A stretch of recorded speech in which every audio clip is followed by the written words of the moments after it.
इतना संगीन पाप कौन करे, धनबाद की दुख पर बिलाप कौन करे। चेतना मर चुकी है सरकार की, अपने पाप पर पश्चाताप कौन करे। आवाम को जोहार, सलाम, नमस्कार। मेरा नाम मल्लिका है। आप सभी को आभार, अभिनंदन। दर्शकों, वैसे कोयलांचल में आए दिन कोई ना कोई समस्या आती रहती है, लेकिन इस बार फिर एक संवेदनशील समस्या की तस्वीर आपको दिखा रही हूँ। मामला केंदुआडीह का है, भूधसान का है। इसके अलावा गैस रिसाव की भी त्रासदी की तस्वीर सामने आई। वैसे इस मामले में कई पेच हैं। आपको मालूम है कि धनबाद और बोकारो का जो मुख्य सड़क मार्ग है, उस पर आवाजाही जो है उस पर रोक लगाई गई है। इसके अलावा बैरिकेडिंग लगा दिया गया है। लेकिन आखिर इन सभी समस्याओं का जिम्मेदारी कौन लेगा और कौन जिम्मेदार है, इसी के जवाब को टटोलने आज हम पहुंचे हुए हैं। धनबाद विधायक राज सिन्हा आज से अनिश्चितकालीन धरने पर हैं। वैसे इस धरने की क्या हकीकत है और ख़ास करके धरने में चिलचिलाती धूप में जब इतने लोग शामिल हैं तो आखिर उनके मन में क्या चल रहा है, इस बातों को भी हम परखने की कोशिश करते हैं। विधायक जी, बहुत स्वागत है। नमस्ते। इतनी धूप में बैठे हुए हैं, कौन जिम्मेदार है, पहला सवाल यही रहेगा। निश्चित रूप से जो लोग धूप में बैठे हैं वो तो जिम्मेदार खुद नहीं होंगे जी। जिम्मेदार हैं जिन लोगों ने आज तक क्षेत्र की उपेक्षा किया है, चाहे वो जिला प्रशासन हो, चाहे बीसीसीएल के अधिकारी हो जी। और इन लोगों के नेग्लिजेंसी के चलते आज यहाँ तक नौबत आ गया कि इस चिलचिलाती धूप में जब लोग घर से निकलना पसंद नहीं करते, आप देखिए बड़ी संख्या में महिलाएं बैठी हुई हैं जी। दुर्भाग्यपूर्ण है, मुझे बुरा भी लग रहा है, लेकिन मजबूरी है। इनको यह भरोसा, मेरे साथ बैठने पे इनको भरोसा हो रहा है कि विधायक जी बैठे तो हम लोग का काम होगा जी। और इसलिए इस तेज लू में सब लोग यहाँ बैठे हुए हैं और इनका यही मांग है सबका कि यह जो रोड, यह जो लाइफलाइन धनबाद का है जी, बोकारो, रांची, जमशेदपुर जाने वाला मुख्य मार्ग है, जो छूट मूट का इन अधिकारियों के मनगढ़ंत कहानी जो है रचते हैं, उसके कारण, इनके नेग्लिजेंस के कारण ये रोड को बंद कर दिया गया।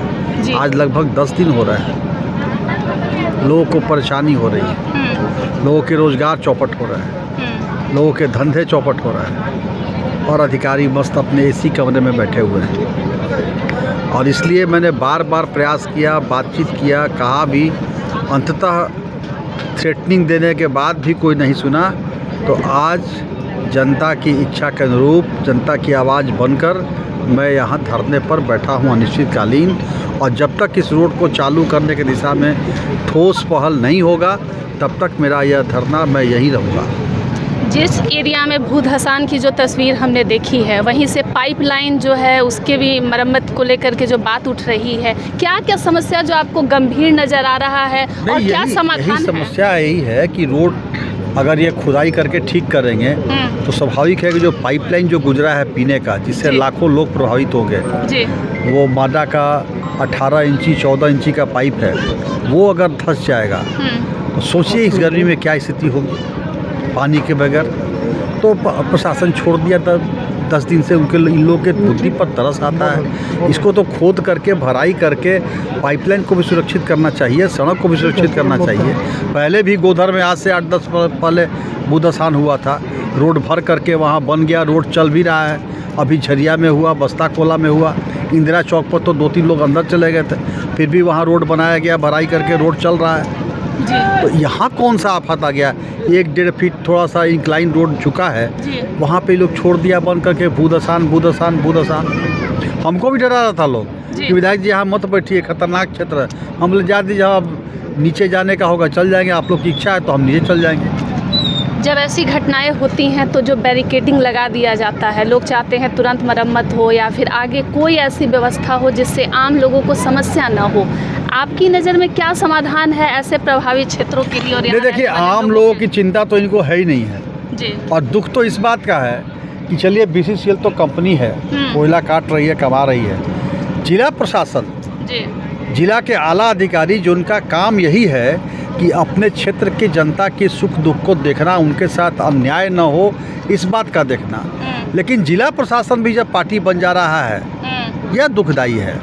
यह तो कम से कम जिला प्रशासन को तो देखना चाहिए कि क्या स्थिति है, कैसे सुविधा दे हम जनता को।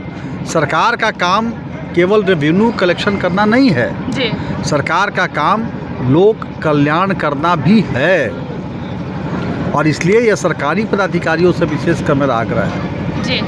गैस रिसाव की जो समस्या जो सामने आ रही है, लोगों को बहुत ज़्यादा डर लग रहा है, डर के साए में लोग हैं, क्या लग रहा है? गैस रिसाव का तो हाल के दिनों में अपने आप समाधान एक रास्ता नज़र आया जी। जैसे पहले कई एक जगह पे गैस रिसाव हो रहा था, वहाँ PPM जो है वो 2000 2500 जा रहा था। आज एक जगह रोड के बगल में GM बंगला के पास से वहाँ एक 1.5-2 फीट का गोफ बना है, वहाँ से गैस निकल रहा है। हालांकि धीरे धीरे वो भी कम हो गया अब 10 दिन के अंदर। उस जगह से निकलने के चलते क्या हो रहा है, अगल बगल में मैं खुद कल रात में आया था, देखा था जहाँ पर 2000 से ऊपर PPM था वहाँ अभी 100 से नीचे PPM आ गया, कहीं कहीं तो 0 हो गया। तो सारा गैस वहाँ से निकलने लगा, बाकी जगह का गैस रिसाव बंद हो गया। तो ये मैंने उसी समय एक वैज्ञानिक हैं जो नाइट्रोजन फ्लशिंग का काम भी कर रहे थे, इस इलाके से पूरी तरह से वाकिफ़ हैं, मैंने उनसे बात किया। और जब इस विषय को मैंने रखा कि आप ये एक जगह से निकल रहा है, बाकी जगह से कम हो गया, तो बोले कि हाँ सर आप ठीक बोल रहे हैं, ये एक रास्ता है। हम लोग अगर पूरे इलाके में 5-6 जगह इसको वेंटिलेट कर दें, वहाँ से प्लान्ड वे में हम उस गैस को ऊपर निकाल के ये कर दें, तो बाकी जगह सुरक्षित हो जाएंगे।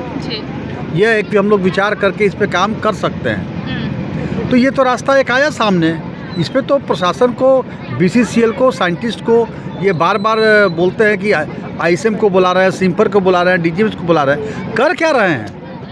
या RCD को बुलाया, इनको बुलाया, उनको आखिर हुआ क्या? यह तो पब्लिक को या किसी को बता ही नहीं रहे हैं, केवल बुला रहे हैं, देख रहे हैं, लेकिन नतीजा वही ढाक के 3 बात। जब ये पूरा का पूरा मामला हुआ भूधसान का, बार बार आप प्रभावित इलाके में पहुँचे, बार बार GM से बातचीत हुई, वार्ता हुई, ये जो सिस्टम बार बार ऐसा हो जाता है तो जो आम जनमानस है उसके मन में भय जो है वो आ जाता है कि भविष्य में भी कभी हम सोए हैं और ऐसी कोई घटनाएं घट जाती है। आम लोग जो आपको सुनेंगे क्या मैसेज देना चाहेंगे, क्योंकि धूप में आज आप भी बैठे हुए हैं, लोगों की समस्याओं को समझ रहे हैं? नहीं, आम लोगों के साथ मेरा यही अपील है कि समस्या उनकी है, मैं उनकी समस्या के वाकिफ़ हूँ, उनकी आवाज़ बन कर के मैं संघर्ष कर रहा हूँ। मैं भी, अगर उनकी इच्छा है कि बेलगड़िया नहीं जाना होगा, मैं भी इस बात के लिए प्रशासन से अभी आग्रह भी कर रहा हूँ कि जल्द से जल्द आप बैठक कीजिए। जो पॉलिसी है सरकार की, उसमें एक विषय यह भी है कि जिस जगह से लोग आप हटा रहे हैं उनको वैसे माहौल भी देना होगा जहाँ आप ले जा रहे हैं। तो इनके सुविधा को देखते हुए जो यहाँ पर 50 साल से 60 साल से 2-2 पीढ़ी 3-3 पीढ़ी यहाँ रह रही है, आप ऐसी नहीं ना सीधे उठा करके उसको दूसरे जगह बैठा दीजिएगा। कि कोई गुड्स थोड़ी ना है, कोई माल थोड़ी ना कि उठाया यहाँ से बोरा वहाँ पटक दिया।